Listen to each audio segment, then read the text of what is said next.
네, 두 번째 신뢰성 분석을 위한 통계의 핵심 개념입니다.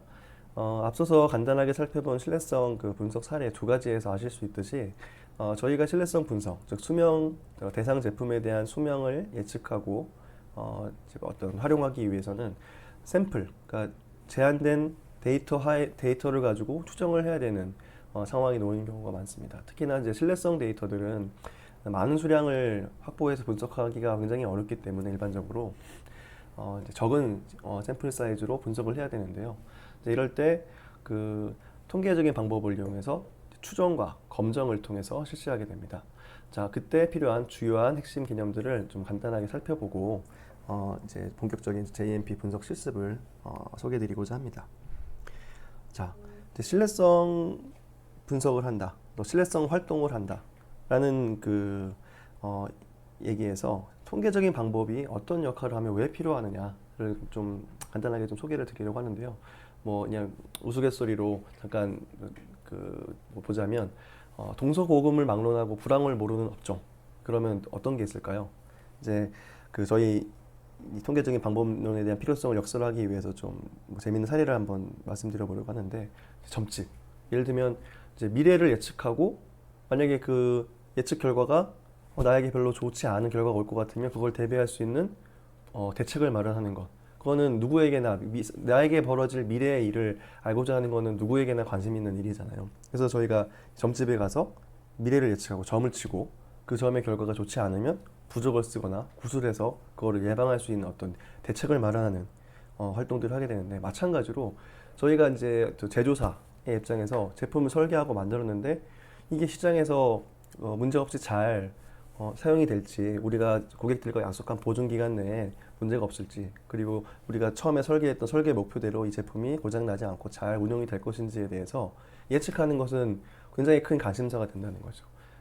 그래서 저희가 점치고 부족 쓰는 기술을 이제 우리 현실 생활에서 이제 관심이 있듯이 신뢰성 관점에서도 이 신뢰성을 예측, 분석하고 개선하는 기술이 바로 이 점치는 기술과 같다. 통계적인 방법을 통해서 우리가 이런 활동들을 실현해낼 수 있다는 이제 얘기입니다.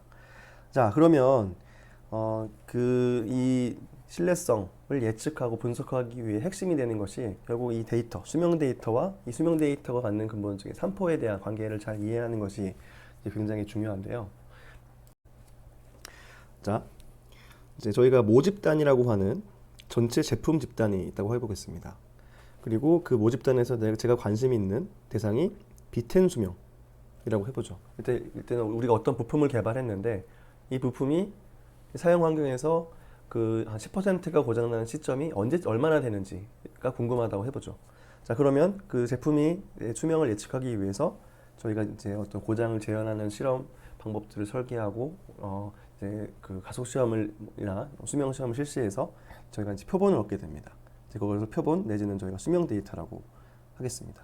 그럼 앞에서 저희가 부품에 대한 내구 시험을 통해서 수명 사이클을 얻고 그걸 와이블 분포 추정해서 예측하듯이 수명 데이터가 얻어지게 되면 그 수명 데이터를 해석할 수 있는 통계 모형, 수명 분포가 되겠죠. 수명 분포를 가정을 하고 그게 와이블 분포가 될 수도 있고 정규 분포가 될 수도 있을 텐데, 이 분포를 가정한 후에 이 데이터 분석 과정을 통해서 추정 과정을 통해서 분포에 대한 모수를 추정을 하면 저희가 이 얻어진 수명 데이터, 즉 모집단이 가지고 있는 수명 특성을 통계적으로 설명할 수 있는 모델을 이제 얻게 되는 것이죠. 그러면 그 통계 모델을 근거로 저희가 관심 있는 비텐 수명을 예측하기 위해서 이제 점추종을 실시하게 되는데요. 점추종이라고 하는 것은 이제 수명 분포의 누적 고장 확률 함수가 10%가 되는, 실제로는 이제 0.1이 되겠죠, 값이. 10%가 되는 를 만족시켜주는 누적 수명 분포 함수에서의 시간 t를 계산하면 이게 바로 비텐 수명이 될 것입니다. 자, 비텐 수명을 계산해 보면 글씨가 작아서 안 보이려나? 이 수명 분포 모델로부터 비텐 수명 추정치는 누적 수명 분포 함수의 역함수 10%를 대입하면 얻어지게 되죠. 이 위에서의 그림을 보시면 지금 이 보고 계신 빨간색 요 선이 이제 수명 데이터로부터 추정된 누적 확률 함수라고 해보겠습니다. 자, 그러면 이 누적 확률 함수에 대해서 누적 10%가 고장나는 시점을 이렇게 계산해 보면 이제 비텐 수명이 얻어지겠죠. 자, 근데 이렇게 얻어진 그 계산된 비텐 수명이, 즉 이 점 추정치가 실제 참값 비텐 스타와 정확히 일치할까요? 이게 참값이라고 저희가 단정지어서 얘기해도 괜찮을까요? 물론 통계적으로는 불편성, 즉 추정치가 이론적으로는 참값과 일치한다는 성질은 가지겠지만, 실제 저희가 데이터를 얻어서 얻은 계산한 관측값은 실제 참값과 일치하기보다는 뭔가 오차를 가진 값일 가능성이 훨씬 더 높죠. 그렇기 때문에 저희가 점 추정치만으로 어떤 그 신뢰성 분석의 결과, 예측 결과를 활용해서 판단을 내리진 않고, 구간 추정을 통해서 실제 참값이 존재할 것이라고 여겨지는, 참값을 포함할 것이라고 여겨지는 구간을 추정하고, 그걸 통해 이제 의사결정을 내리는 것이 더 합리적이라고 하겠습니다. 그것을 저희가 이제 구간 추정이라고 하는데요.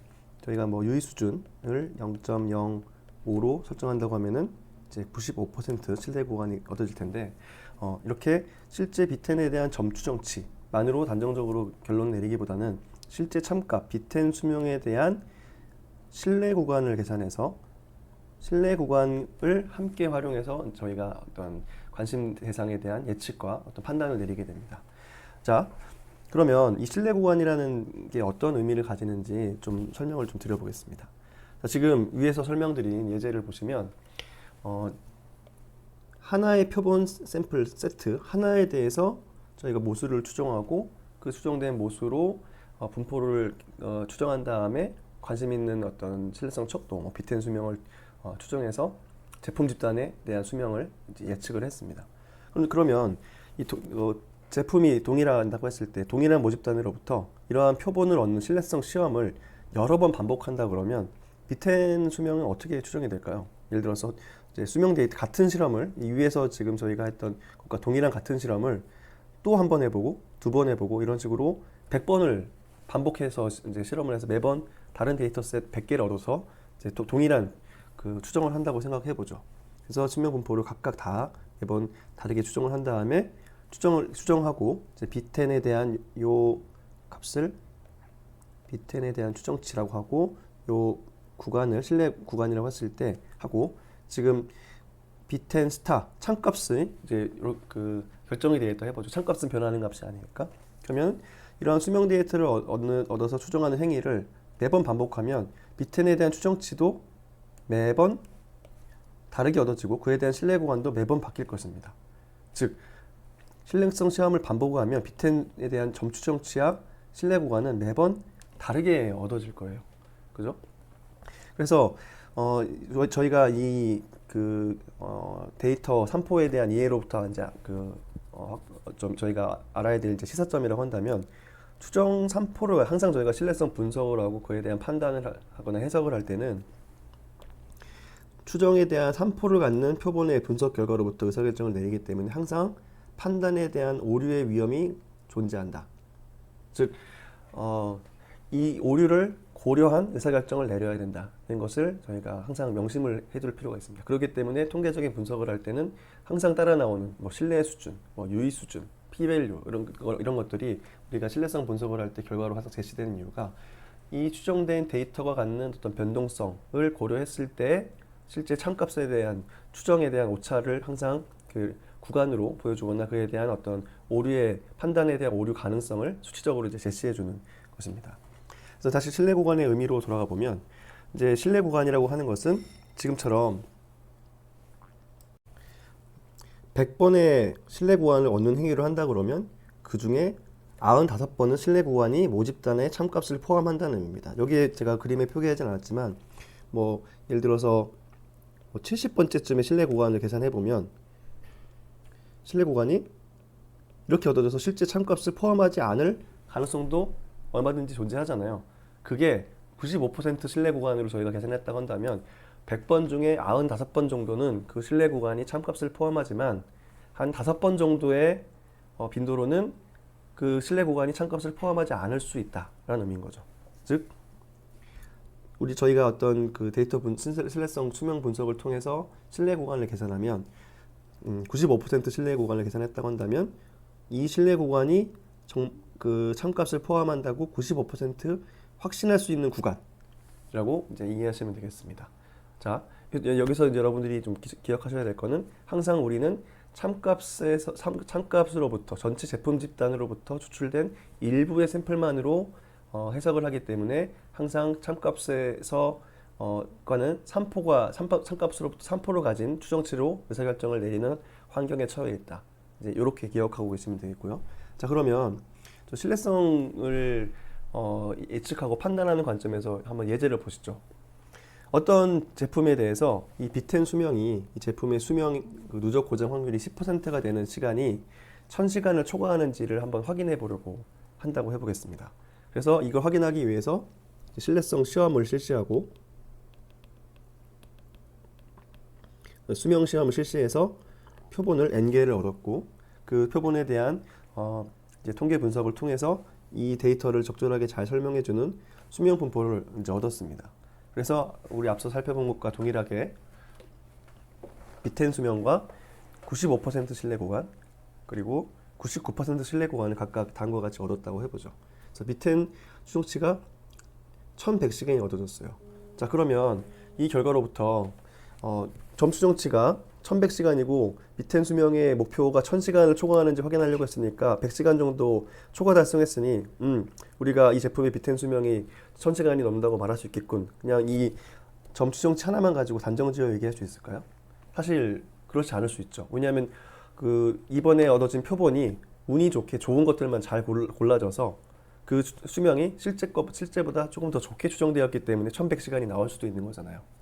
그렇기 때문에 그러한 잘못된 판단의 가능성이 얼마나 되는지를 확인하기 위해서 저희가 이제 신뢰 구간을 계산을 해서 판단하게 됩니다. 자, 그러면 95% 신뢰 구간을 계산해 보니까 신뢰 하한이 1010에서 1200, 신뢰 상한이 1290으로 얻어졌어요. 이 얘기는 우리가 95% 확신을 가지고 비텐의 참값이 요 1010에서 1290 범위에 포함된다고 말할 수 있다 라고 얘기를 하는 거죠.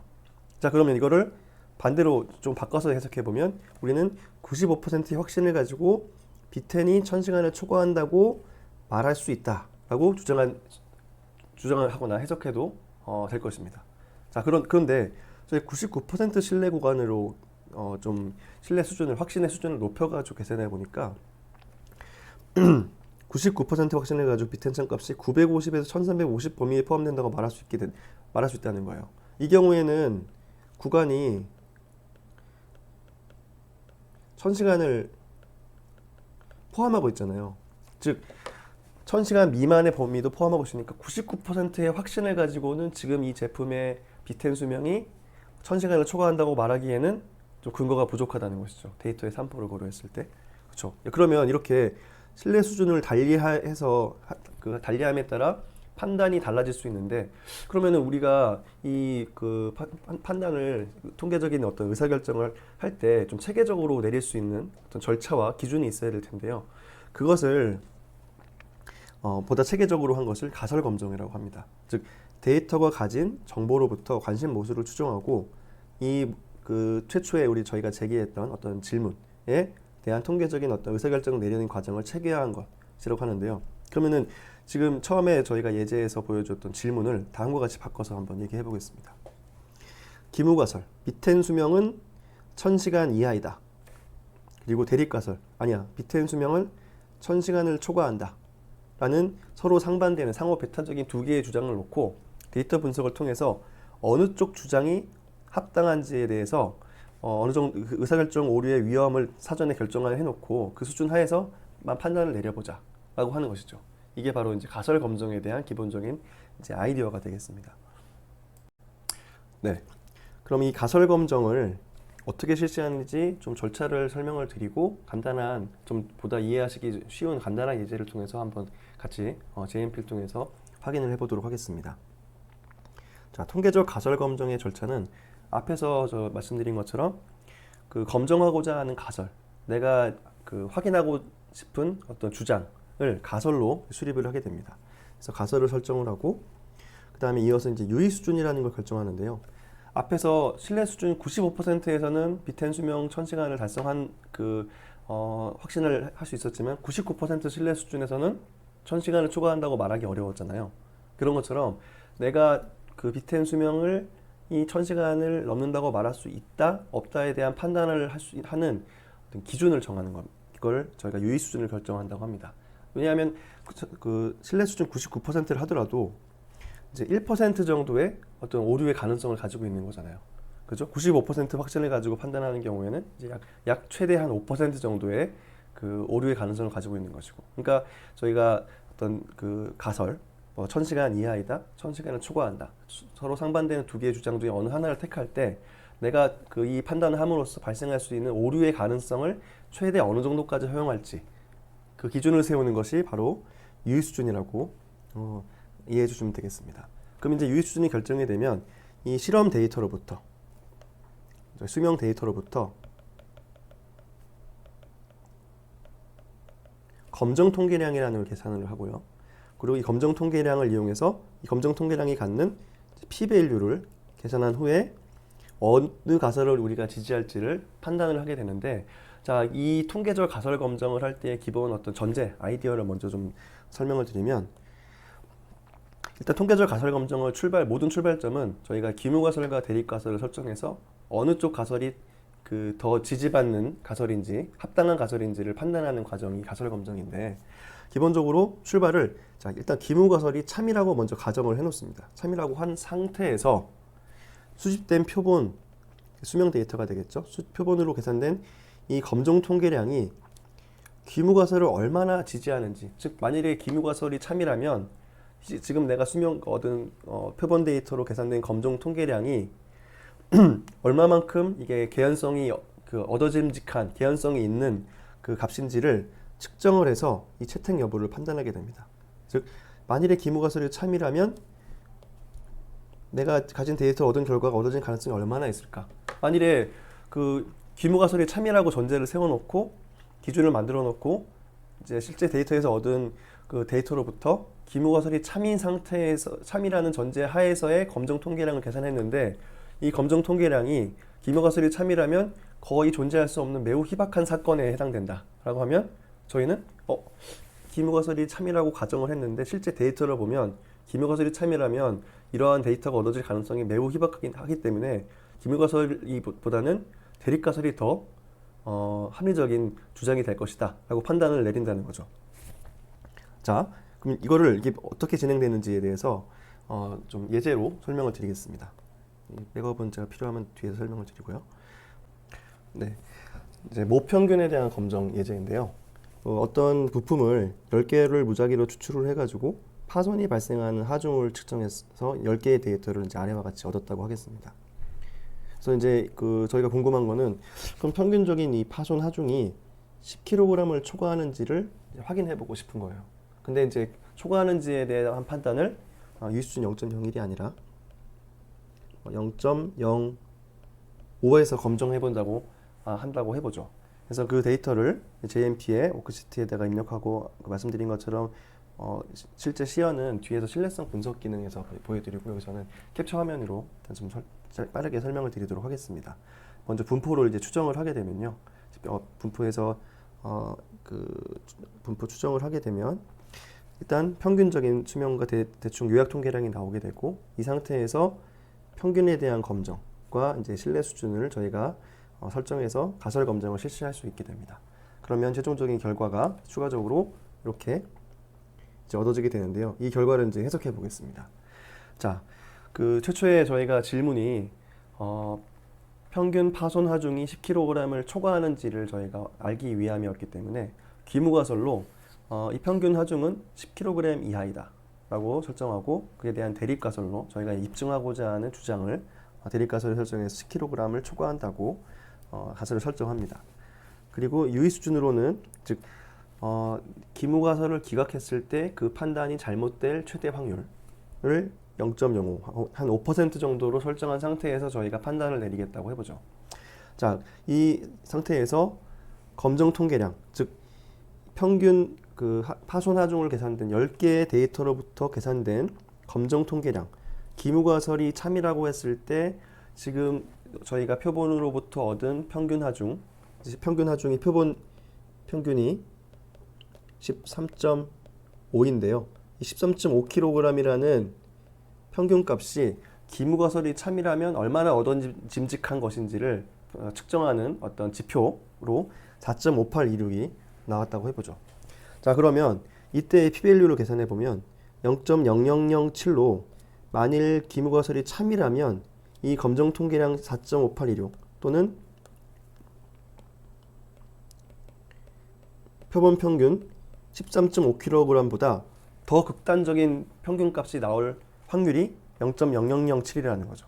그 얘기는 지금 저희가 기무가설이 참이라는 전제하에서 이제 그 가설 검정을 실시하고 있는데, 지금 이 상태에서는 내가 검정 통계량 표본으로부터 얻은 데이터를 가지고 이 확인을 해보니까 내가 지금 이 상태에서 기무가설을 기각하더라도 그 판단이 오류일 가능성이 얼마나 되는지 보니까 0.0007이라는 거예요. 그 얘기는 기무가설이 그 참일 가능성이 상당히 낮은 상태라는 거잖아요. 근데 그 최종적인 판단은 어떻다? 이 p-value와 유의 수준 비교해서 저희가 그 기무가설을 기각했을 때 그 기각에 대한 의사결정이 오류일 최대 확률을 5%까지 내가 감내하겠다. 즉 p-value가 5%, 0.05 미만이면 내가 기무가설을 기각하겠다라고 기준을 정했는데, 실제 p-value는 그에 한참 못 미치는 0.0007로 지금 기무가설보다는 대립가설이 훨씬 더 지지받는 상황이니까 기무가설을 기각하고 이 판단으로부터 평균 하중은 10kg을 초과한다고 유의수준 0.05에서 주장할 수 있는 것이죠. 근데 지금 이 상태에서는 유의수준을 0.01로 높이더라도 동일한 결과를 얻을 수 있겠죠. 네. 이렇게 이제 통계적인 가설 검정을 실시할 수 있게 됩니다. 네. 이 예제를 소개해드린 이유는 뭐 모평균에 대한 검정이 뭐 유용해서라기보다는 p-value에 대한 개념을 좀 이해를 도와드리기 위해서 말씀을 드리는 거고요. 저희가 이후 신뢰성 분석에서 계속해서 p-value를 가지고 어떤 판단을 내리는 경우가 굉장히 많기 때문에 그걸 참고하기 위해서 좀 설명을 드렸습니다. 자, 그러면 이어서 이제 분산 분석과 회귀 분석에 대한 내용을 좀 설명을 드리려고 합니다. 자, 먼저 이제 분산 분석은 기본적인 취지는 이제 간단한 그 분산 분석의 개념을 설명을 드릴 수 있는 예제는 이제 비교하고자 하는 대상이 여러 집단인 경우에 집단 간의 평균을 어떻게 저희가 비교할 수 있을지에 대한 답으로 저희가 분산 분석을 활용할 수 있는데, 사실 분산 분석이 뭐 집단 간의 평균 비교만을 위해서 활용될 뿐만 아니라 일반적인 통계 모형에 대한 통계적 유의성, 통계 모델에 대한 유의성을 판단하는데 굉장히 그 유용하게 활용이 될 수 있습니다. 일단은 분산 분석이 왜 분산 분석인지에 대한 개념만 좀 소개드리기 위한 간단한 사례를 보시죠. 자, 반도체 애칭 장비에서 입력 전압에 따라서 애칭 비율이 어떻게 달라지는지를 이제 측정한 실험 데이터가 있습니다. 그래서 전원을 160W, 180W, 200W, 220W로 서로 다른 네 가지 수준에서 이제 애칭 장비에 그 작동을 시킨 결과를 보고 있는데요. 각 처리 수준마다 5번의 반복 실험을 해서 총 20개의 데이터를 가지고 있습니다. 그래서 이제 그 데이터를 상자 그림이라든지 산점도로 보니까 밑에 보시는 것처럼 전원이 증가할수록 애칭 비율, 속도가 증가하는 경향이 뚜렷이 보이는 걸 저희가 육안으로도 확인할 수 있는데요. 자, 그러면 눈으로 봤을 때도 전원은 그 애칭 어떤 장비의 애칭 비율 속도에 영향을 미치는 유의한 인자다라고 저희가 눈으로 보고도 판단할 수 있잖아요. 자, 그럼 이 의사결정 판단을 분산 분석을 통해서 어떻게 정량적으로 판단하는지 한번 살펴보도록 하겠습니다. 자, 기본적인 분산 분석은 여러 집단 간의 평균, 그러니까 저희가 의도를 가지고 변화시킨 요인에 대한 효과가 있는지를 보는 게 분산 분석인데, 자, 기본적인 그 통계 모델을 한번 이렇게 보시죠. 자, 이 YIJ는 그 반응값이고요. 그리고 뮤는 저희가 실험한 전체 데이터의 총 평균, 그리고 타우 i는 저희가 처리 요인, 그러니까 전원이라고 한 처리 요인에서 각 처리 수준 간에서의 처리 효과를 나타내고, 엡실론 ij는 i번째 처리 수준에서 이제 반복 실험에 따른 이제 확률 오차를 나타냅니다. 자, 이렇게 모델을 세워놓고 저희가 검증하는 것은 요 타우 i, 즉 의도적으로 변화를 시킨 처리 수준 간에 따른 처리 효과가 유의하게 효과가 존재하느냐를 알고자 하는 게 저희의 목적인 거죠. 이 전원을 다르게 주는 것이 이 장비의 속도에 영향을 주는 인자인 것이냐. 자, 그래서 이 분산 분석의 기본 개념은 뭐냐면, 이 집단 간의 처리, 즉 처리 수준을 달리했을 때 발생하는 변동과, 그리고 여러 처리 수준 간에 한 집단 내에서 발생하는 오차를 각각 분해해서 이 둘을 비교한 다음에 그냥 우연한 그 동일한 모든 조건을 동일하게 맞춘 상태에서 반복 실험을 했을 때 발생하는 오차보다 저희가 의도를 주고 변화시킨 요인에 의한 어떤 변동 요인이 더 크다고 한다면 집단 간의 변동, 그 우리가 의도를 준 팩터에 통계적인 의미가 있다라고 판단하겠다는 거죠. 자, 그래서 이거를 가설 검정의 언어로 바꿔서 보면, 자, 처리 평균 타우 i라는 것에 대한 가설을 다음과 같이 설정합니다. 저 기무 가설. 모든 처리 수준, 저희가 A개의 뭐 수준이 있다고 했을 때 처리 수준에서의 평균은 0이다. 즉 처리 요인에서의 수준을 달리 하더라도 이 데이터에 대한 어떤 평균값은 변화가 없다. 그리고 대립 가설은 적어도 하나 이상의 수준에서는 0이 아닌 유의미한 효과가 존재한다 라고 이제 대립 가설을 설정하고 어느 쪽 가설이 더 합당한지를 판단한다는 거죠.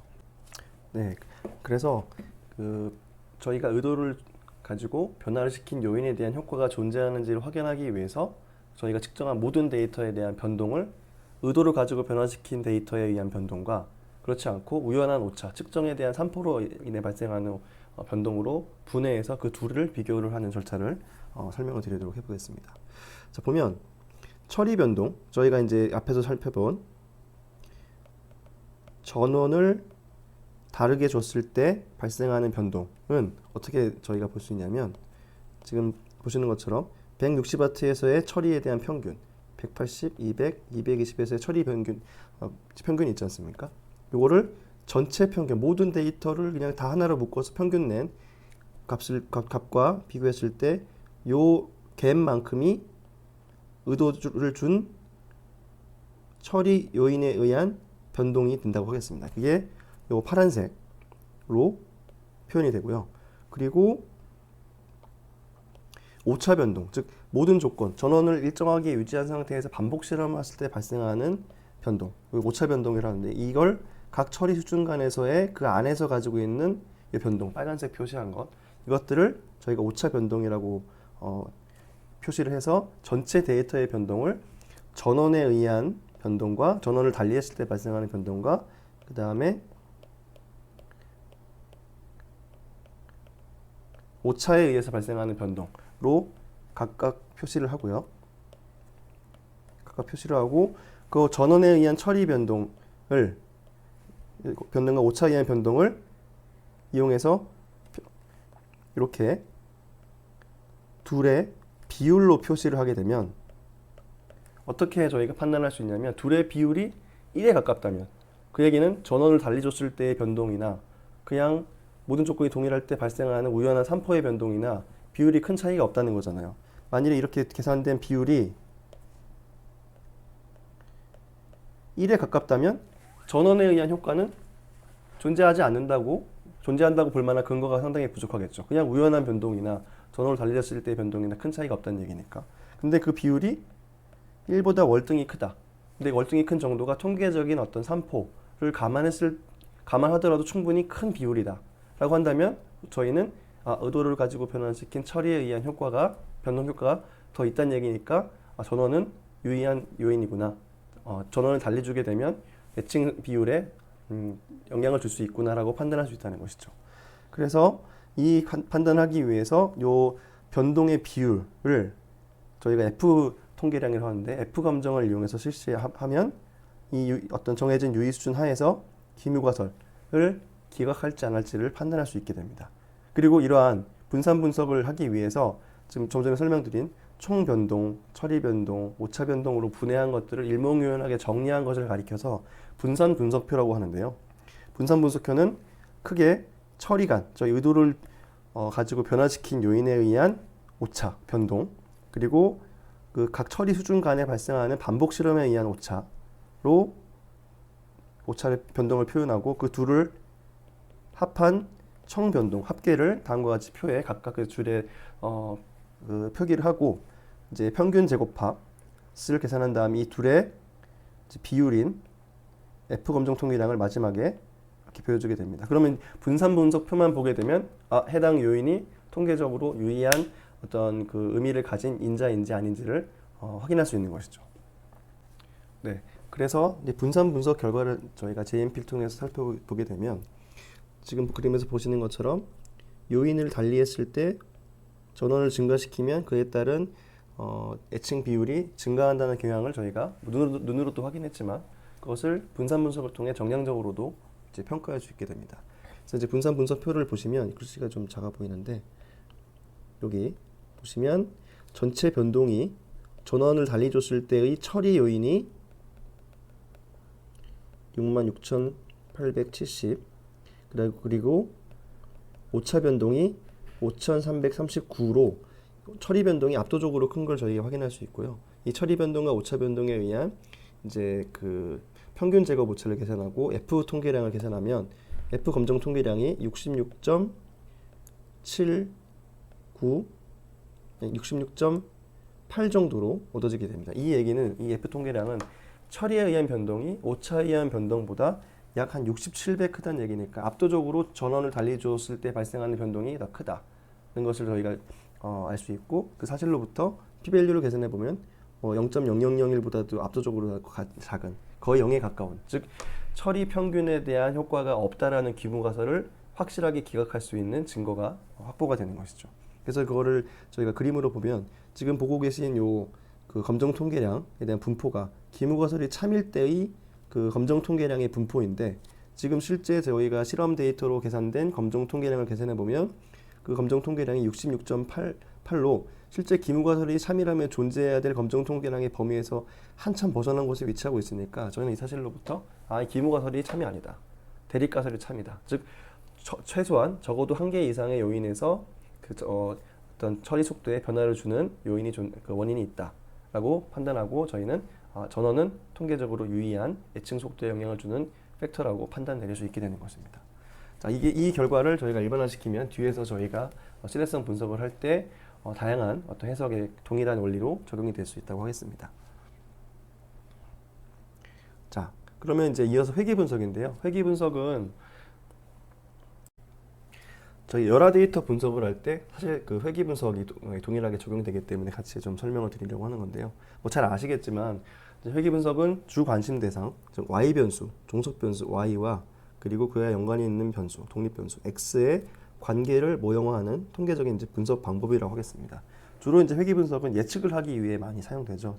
예를 들면 y는 fx라는 관계를 찾아서 새로운 x 값이 이제 들어오면 그에 대한 y는 얼마인지 예측을 하거나 또 반대로 원하는 y 값이 있다면 그 y 값을 얻기 위해서 x는 어때야 되는지 추정하는 방법으로 많이 사용하게 되는데 자 회귀 분석은 이 사례에서 설명드릴 거는 단순 선형 회귀 모형 즉 절편과 기울기 두 개만이 존재하는 선형 관계를 갖는 모형에 대한 모형을 기준으로 회귀 분석을 어떻게 실시하는지 그리고 그 모델에 대한 타당성을 어떻게 평가하는지를 간단하게 좀 설명을 드리려고 합니다. 자 기본적으로 반응 변수 y는 절편과 기울기에 의한 선형 모델로 설명이 되고 이 선형 회귀식을 중심으로 한 이제 관측값들에 대한 산포는 정규 분포를 따른다라는 가정을 가진 정규 분포를 고려한 단순 선형 회귀 모형이 되겠습니다. 이때 이제 회귀 모형에서의 오차항에 대한 가정을 살펴보게 되면요, 정규성, 독립성, 등분산성이라는 세 가지 성질들을 저희가 만족하는지 보게 되는데 모델에 대한 타당성을 평가하기 위해서 정규성은 정규 오차항이 정규 분포를 따라야 된다.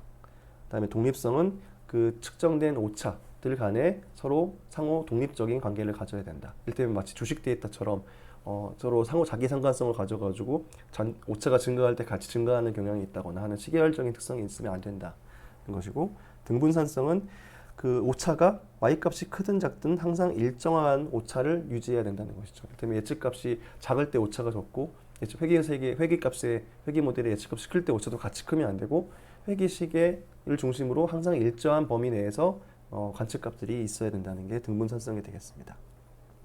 그래서 이러한 그 선형 회귀 모형에 대한 추정, 즉 말하자면 절편과 기울기 그리고 오차에 대한 분산 이 세 개의 그 모수를 추정하는 게 회귀 모델의 추정이 될 텐데요. 그 모델을 추정하는 방법에는 크게 이제 두 가지가 있습니다. 하나는 이제 최소 자승법이라고 해서 관측값과 회귀 모델의 오차들을 최소화하도록 하는 절편과 기울기를 결정하는 방법이 있고 두 번째 방법은 최대 우도법이라고 해서 결국에는 저희가 오차가 정규 분포를 따른다라고 가정했던 얘기는 달리 말하면 이 y값 반응값이 하나의 정규 분포를 따른다고 저희가 가정할 수 있게 되거든요. 다만 x에 따라서 독립변수 x에 대해서 평균이 매번 바뀌는 정규 분포인 거죠. 이렇게 다음과 같이 절편과 회귀 개수로 설명되어지는 평균 그리고 분산을 갖는 정규 분포를 가정하고 이 정규 분포를 가정한 우도 함수를 정의해서 이것을 극대화시키도록 하는 결정 방법이 있는데 일반적으로는 저희가 이제 뭐 최소 자승법이 회귀 분석할 때는 가장 이제 일반적으로 많이 사용된다고 하겠습니다. 자, 그러면 이렇게 어떤 회귀 모형을 가정하고 지금 사례에서는 단순 선형 회귀만을 보고 있지만 이제 회귀 모형의 추정 방법에 대해서 모델을 결정을 하게 되면 절편과 기울기, 분산을 추정하게 되면 이 추정된 모델이 적합한지에 대한 타당성을 이제 검토를 해봐야 되잖아요. 그 검토를 하는 방법에는 크게 네 가지 기준을 저희가 살펴보게 됩니다. 첫 번째는 회귀 개수에 대한 검정입니다. 지금 이 예제에서는 절편과 기울기에 대해서 한 유의성 검증인데 절편이 0인지 아닌지, 기울기가 0인지 아닌지를 확인해 보는 거죠. 두 번째는 이제 분산 분석으로 회귀 모형에 대한 통계적인 유의성이 있는지, 전체 데이터 변동에서 이 회귀식에 의해 설명되는 데이터의 변동이 얼마나 되는지. 그래서 오차가 너무 커서 이를테면 지금 위에서 보고 계신 그림으로는 회귀 개수에 대한 설명이 상당히 좋은 모델이지만 만일에 저희 관측한 데이터들이 이렇게 조밀하게 보이지 않고 굉장히 이렇게 둥그스름하게 산포하고 있다면 회귀식을 추정을 하면 기울기 자체는 동일하게 이렇게 나올 수 있지만 데이터의 산포가 지나치게 큰 경우에는 회귀 모형 자체가 의미가 없을 수가 있잖아요. 이런 어떤 분산 분석 그리고 이제 결정 개수 같은 맥락인데 이제 분산 분석을 통해 얻어진 총 변동과 회귀 변동이 주어졌을 때 그 둘의 비율을 이용해서 전체 변동에서 이 회귀 모델이 설명해주는 변동의 비율이 몇 %나 되는지 보는 결정 개수. 그리고 마지막으로 잔차 분석, 정규성, 독립성, 등분산성을 검토해서 관측값이 회귀 모형을 중심으로 고르게 잘 분포하는지, 지금 적절한 회귀식을 가정해서 모델을 만든 게 맞는 건지 확인하는 절차를 갖추게 됩니다. 자, 그럼 이 회귀 모델을 어떻게 분석하는지 간단한 사례를 좀 우리 JMP를 통해서 살펴보도록 하겠습니다. 그 개월수, 이제 유아들에 대해서 이제 개월수 대비 몸무게와 키에 대한 비율을 조사한 성장률 데이터가 있는데, 자, 이 데이터가 선형 회귀 모델로 설명이 되는지 이제 모델을 수립하고 검토 한번 해보도록 하겠습니다. 데이터를 이제 도시해 보면 이런 결과가 나오게 되는데요. 이제 초기 10개월 이후부터는 선형 모델이 잘 설명이 되는 것처럼 보이지만 전체 데이터를 범위로 했을 때도 과연 선형 모델이 여전히 유효하다고 볼 수 있겠느냐를 한번 보도록 하겠습니다. 그래서 이 데이터에 대해서 y 값에 레이쇼를 집어넣고 설명 변수 x 값에 이제 개월수를 집어넣어서 회귀 분석을 실시하면요. 이제 그 기본적인 분석 결과가 1차로 얻어지게 되는데 저희가 잔차 분석에 대한 결과를 추가하기 위해서 보통 이 JMP 분석 결과에서 빨간색 요 세모를 클릭하면 이제 추가 분석할 수 있는 기능들이 나오게 되는데 그래서 이제 추가 분석 결과를 넣도록 하겠습니다. 그래서 그 결과들을 요약해서 다 정리해 보면 지금 보고 계시는 결과들을 정리할 수 있는데요. 지금 왼쪽에서 보고 계시는 그림은 적합 회귀선, 실제 데이터와 이 데이터에서 수정한 회귀선을 도시한 그림입니다. 보면 전반적으로 설명을 한다고 할 수 있겠으나 정합성이 있느냐? 이제 갸우뚱하게 되죠. 그리고 그 밑에 있는 그림은 X축에다가는 회귀식에 의해서 예측한 관측값, 그리고 이 예측값에 대응되는 실제 관측값을 XY축으로 해서 그린 겁니다. 그러면 만일에 이 회귀 모델이 데이터를 잘 설명하는 모델이라고 한다면 지금 보고 계신 이 빨간색 직선 위에 잘 데이터가 고르게 분포하고 있어야 할 텐데 실제 개월수가 낮은 요 부분에서 실제 이제 오차가 많이 발생하는 것을 동일하게 볼 수가 있게 됩니다. 자, 그리고 가운데 보고 계신 이제 결과는 결정 개수, 첫 번째 결정 개수인데요. 이 분산 분석을 통해서 얻어지게 된 지금 여기 보고 계신 총 변동과 회귀 모델에 의한 변동의 이제 비율을 계산해서 R 스퀘어를 계산하는데 이제 그 R 스퀘어 밑에 있는 R 스퀘어 ADG 어저스먼트 수정 R 스퀘어라고 해서 이제 그 모델의 파라미터 개수에 비례해서 모델의 변수를 너무 많이 추가해서 지나치게 복잡한 모형이 되게 만들어지는 것을 좀 방지하기 위한 페널티가 적용된 두 이제 값이 ADJ 값인데요. 어쨌거나 둘 다 보게 되면 결정 개수 값이 82.2% 정도, 82% 정도 되는 것을 확인할 수 있습니다. 그리고 이제 분산 분석 결과를 보시게 되면 이제 F 검정 통계량이 324로 얻어지게 돼서 이 회기식 자체는 통계적으로 의미가 있는 모델이라는 것을 알 수가 있습니다. 즉 실제 오차 변동보다 회기식에 의한 변동이 압도적으로 큰 모델이기 때문에 이 모델이 적합하냐는 이제 두 번째 문제지만 회기식이 통계적으로 이 데이터의 전체 변동을 충분히 잘 설명하는 모델이냐 자체까지는 오케이라는 거죠. 그리고 회기 개수, 절편과 그 다음에 이제 나이에 대한 기울기가 통계적으로 유의한지에 대해서도 확인해 보니까 모두 다 p-value가 굉장히 낮은 값으로 유의한 것으로 확인됐습니다. 그러면 회기 개수도 통계적으로 유의하고 분산 분석을 통해 그 회기 모델 자체에 대한 통계적 모형도 유의하니까 이 모델은 적합한 모델인가? 꼭 그럴 수 있지 꼭 그렇다는 건 아니라는 거죠. 왜냐하면 잔차 분석을 하게 되면 잔차, 즉 회기식과 실제 저희가 그 측정한 관측값들의 이제 오차, 저희가 그것을 잔차라고 하는데 그것들에 대한 그림을 보기 쓰게 되면 이제 y값, y 관측값, 예측값과 잔차 오차들을 그려보면 이렇게 어떤 그 일정하지 않은 패턴을 보이고 있습니다. 만일에 등분산성이 만족이 된다 그러면 실제로는 이 그 y 값에 따른 잔차가 이렇게 플랫하게 일정하게 있어야 되는데 그렇지 않고 뭔가 그 패턴을 보이는 것처럼 보이게 되죠. 그리고 독립성 역시도 관측 값들에 대한 순서에 따라서 잔차를 그려보아도 뭔가 그 어떤 패턴이 있는 것처럼 보여지게 됩니다. 그리고 정규성, 잔차가 정규 분포를 잘 따르는지를 확인해 보니까 만약에 정규 분포 잘 따른다 그러면 이 직선 위에 잔차들이 고르게 분포하고 있어야 되는데 이 분포의 끝단에서 뭔가 틀어진 특성들을 파악할 수 있죠. 그래서 이 결과를 잔차 그림을 종합해서 보게 되면 정규성, 등분산성, 독립성에 있어서 이제 가정사항이 잘 만족되지 않기 때문에 단순 선형 회귀 모델에 대한 그 모델 설명력, 데이터와 모델에 대한 적합성이 부족하다라는 판단을 저희가 내리게 됩니다. 통계적으로는 전반적으로 유의한 통계 모델이긴 하지만 이것이 적합한 모델이냐? 그것은 아니란 얘기인 거죠.